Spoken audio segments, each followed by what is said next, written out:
I have like my biggest sweater on because it's so cold outside. A few minutes ago, the like winds were howling. You could hear them outside.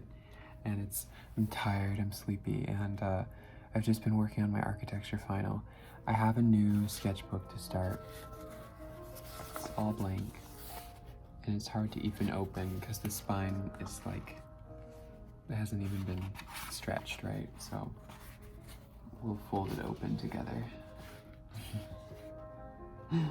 Tonight, I'm talking about, while I'm sketching, I'm going to be talking lightly about the benefits of beauty. And I don't mean that in a superlative way or a superficial way. Not beauty like modern society tries to thrust upon us. Beauty in a different sort of sense. In the sense that Dostoevsky would have used, right? That beauty will save the world.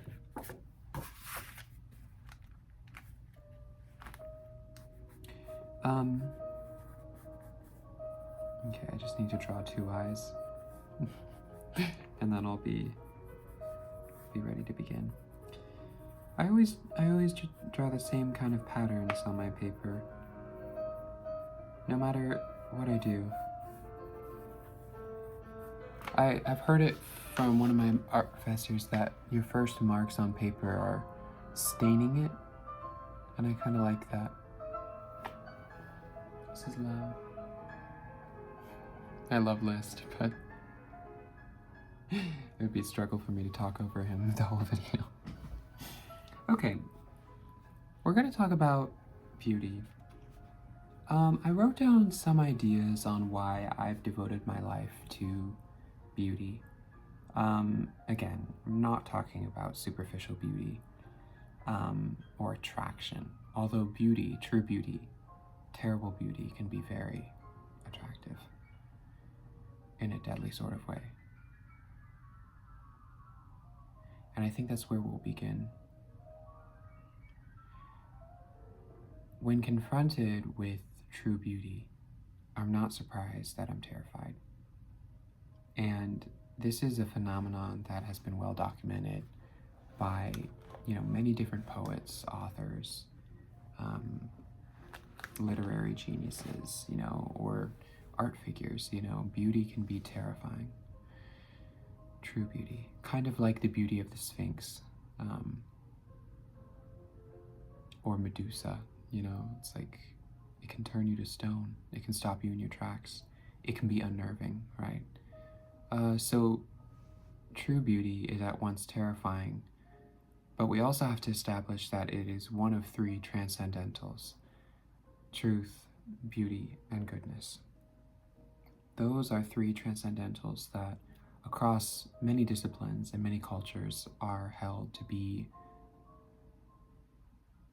beneficial in and of themselves. And the transcendentals, to me, epitomize what we value most and what we can defend and devote our life to without explanation. I don't think I would, blame you if you wanted to devote your life to goodness. I think that would be a lovely thing, or devote your life to truth. I have a lot of friends who are learning law, and they're devoting their life to truth, and so why can't we, as artists, as creatives, or even as, just humans, devote our lives to beauty? It shouldn't seem silly, and yet sometimes people think it is, and I'd have to kindly disagree with people who hold that opinion. So I believe, beauty is one of the transcendentals, and that these transcendentals are worth fighting for in and of themselves, that they cannot be explained further than what they are. Truth, beauty, and goodness are truth, beauty, and goodness. You know them when you see them. There's no need to say, well, what is truth? Truth is truth, It's a fundamental block of human psyche, and it's a fundamental block of animals who reason, So, moving past transcendentals, and they feed the soul. We'll get to the soul later. I believe beauty, the next substantial quality of beauty, is that it is a edifying quality. When you see beauty, it lifts you up. And unless you have a cruel disposition, when you encounter beauty, it might stun you, but it will always lift you, you know, and it will always edify you into a being higher than what you were before you encountered it. So it's always an additive. It's a wonderful growing quality that only improves us. Beauty can only improve us.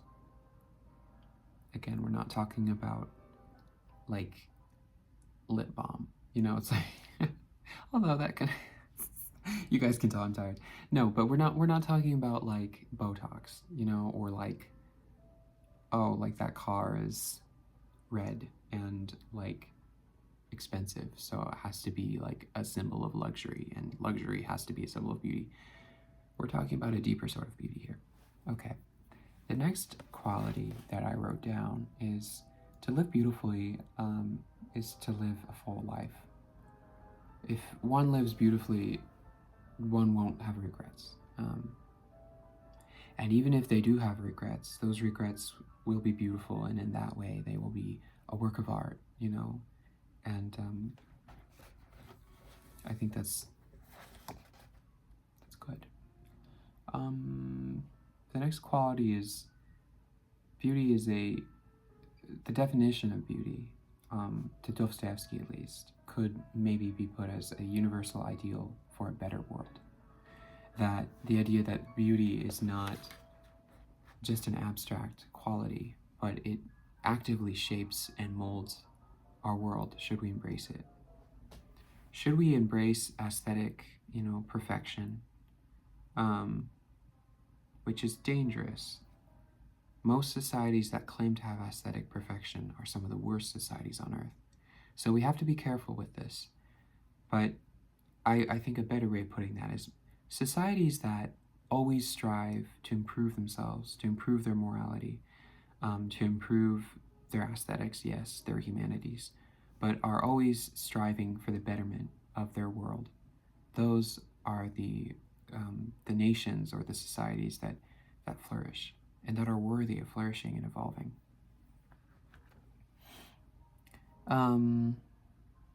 The next quality, beneficial quality to us, again, beauty can be imitated.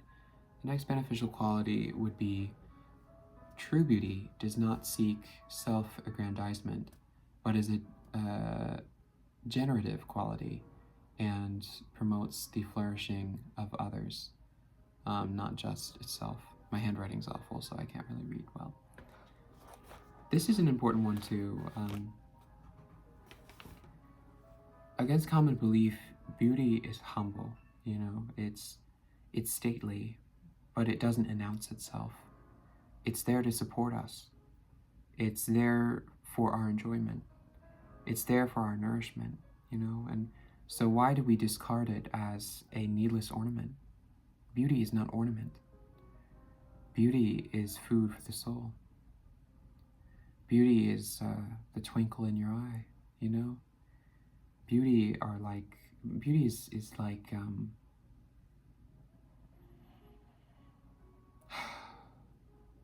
to take away beauty is to take away the stars in the sky, you know? There would be no magic left. It is magical, and it should be guarded and devoted to, you know, one should devote their life to beauty, just as any other vocation, you know? And I hope that this community that I'm trying to build up can kind of see that if we're all just people who want to support each other, you know, and who want to live a better life, and there's something deeply beautiful about that. I haven't done much sketching, I'm just now realizing. I'm gonna pause the video and then show you what I come up with. Okay. You can't really see that, but that's okay. Kind of. Maybe. If you put it in the shadow. Maybe. There we go. just made, where did I have that? Oh well. I'll just put it there. So, sorry for being a little sleepy. I'm in the middle of midterms. So, I've just been working on architecture, and then I came home and I thought, hey, might as well film a video because I love talking to you guys at night, no matter how tired I am. So if this was a little delirious and if this didn't make sense, blame the sleep. Don't blame my ideas. I promise that in daylight and with a clear head, this ramble on beauty would make perfect sense. Or maybe not, but you'll never know. And yeah, I can't wait to talk to you guys next time. To those of us who are studying for exams, I wish you all the luck. And we're so close to the holiday season, so stay strong. Okay, till next time. Bye-bye.